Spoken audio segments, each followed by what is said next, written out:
Hello, in this video the car was getting a P0305 check engine light code. This code indicates a misfire at cylinder number 5. After troubleshooting the car, I decided that I'm going to replace the fuel injectors and most importantly the cylinder number 5 injector. There is only one fuel injector that is bad in this car, but I will be replacing 3 injectors. I will be replacing all the injectors that are sharing the same fuel line. The injectors are very old and have never been replaced, so I decided to just replace all 3. I will start out by removing all of the necessary components to access the fuel injectors. The injectors are located underneath the intake manifold plenum. I removed the plenum and throttle body as one unit. I didn't want to separate the throttle body from the plenum, mainly because of the gasket that sits between the throttle body and plenum. I removed the intake filter box together with the hose as well. I also removed all of the hoses and connectors for the sensors attached to the intake manifold areas.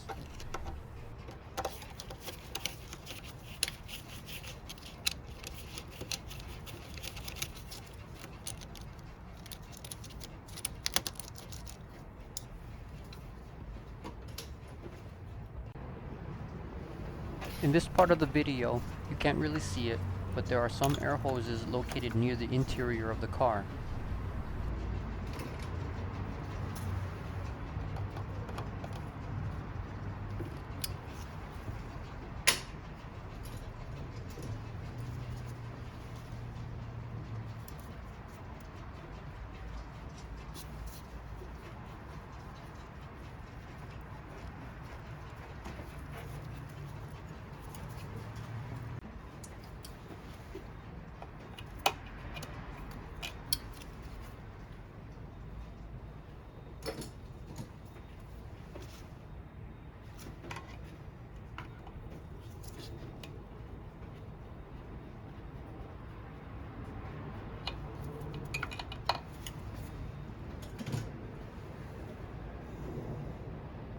Here I am removing the intake filter box.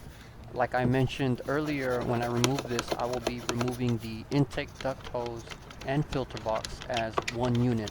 It's not necessary to do this, but I feel it's just easier to remove it together and not have to connect the hose back onto the filter box. There are screws that require a Phillips screwdriver to loosen. There are screws that are located on the sides of the filter box that are holding it down.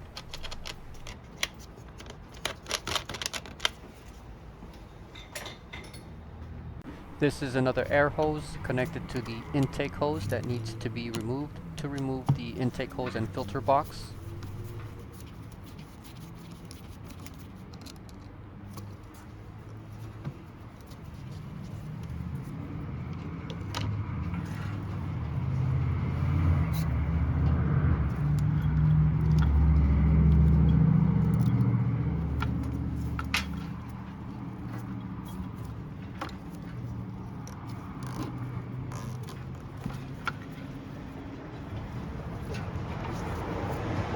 Now that all of the hoses are disconnected from the intake hose and filter box, the part can now come out.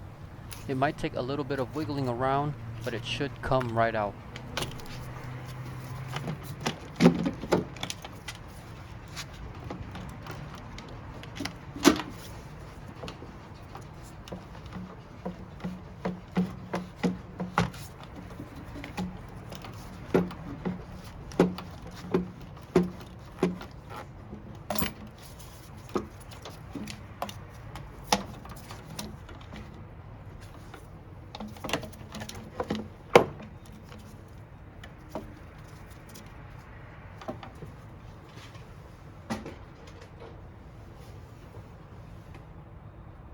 Next, I will be removing the intake manifold plenum cover.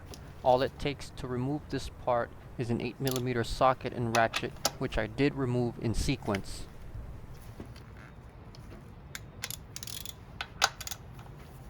The hoses that I am removing here are the hoses that contain coolant, which connects to the idle air control valve. Like I mentioned earlier regarding the coolant, since coolant may come out of these hoses, it it might be a good idea to put a towel underneath the idle air control valve.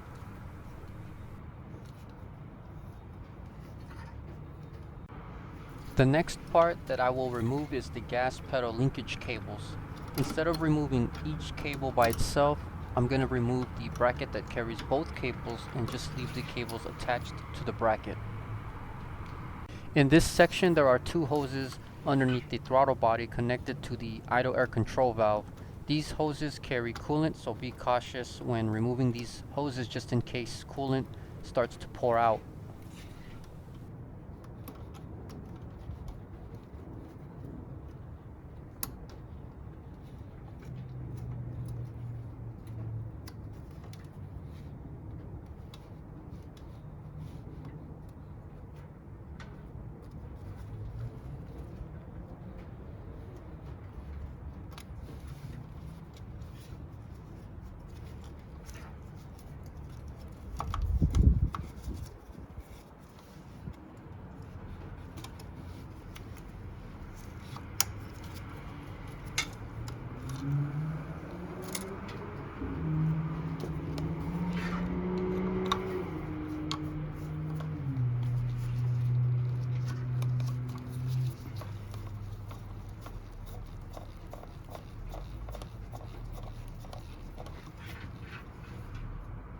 Here is another view of all the hoses located on the other side of the plenum.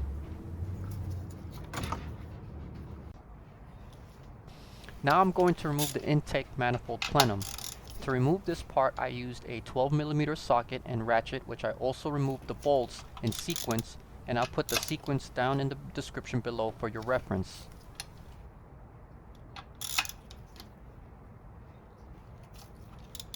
Once the bolts holding down the plenum are loosened and removed, the component should be able to easily lift up.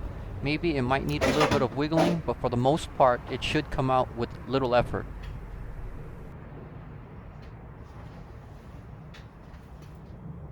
Now that the plenum is removed, the injectors are now accessible.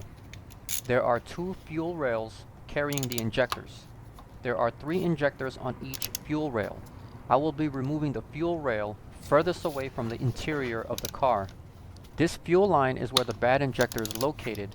Before removing the fuel rail, the part is held down by 2 bolts, and I used an 8mm socket and ratchet to remove these 2 bolts.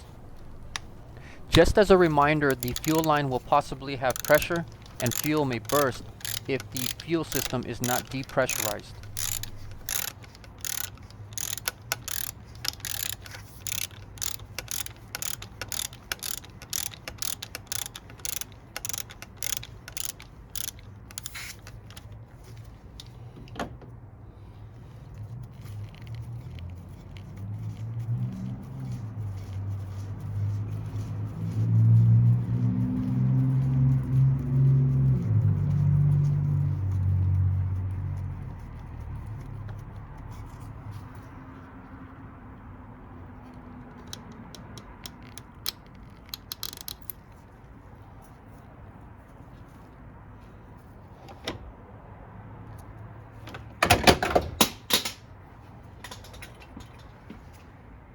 Once the 2 bolts are out, the fuel rail can come out. It might take a little bit of effort to remove the fuel rail.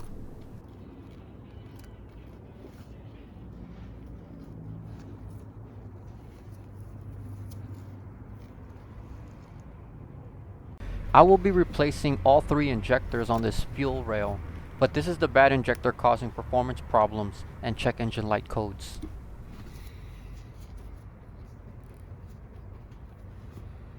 Once I removed the failed injector, I wanted to clean all of the areas housing the injector. I used a Q-tip to clean out debris and dirt. It's also good to make sure that all O-rings are replaced on the injector being replaced.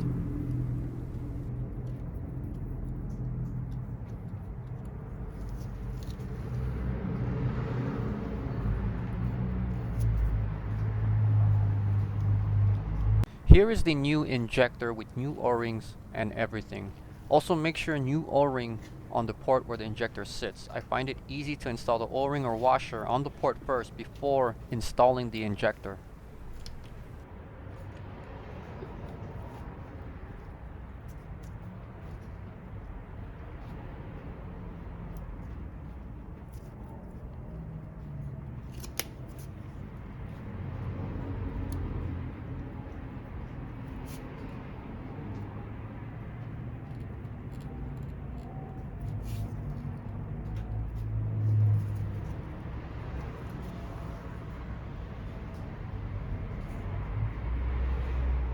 When I replaced the other two injectors, I did the same thing with cleaning the areas around the fuel injectors.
Once everything is on and reinstalled with new parts, everything else can go back on.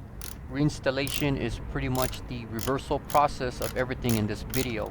I'm only allowed for 15 minutes of video, so just some quick tips before ending this video. Just be sure to reattach all connectors and air hoses and coolant hoses. Make sure that gaskets are reinstalled the correct way, and I recommend to replace all gaskets when reinstalling. I hope that you find this video helpful, and I hope that this can help you if you're performing a similar repair. Thank you everyone who subscribed, and thank you to everyone for watching.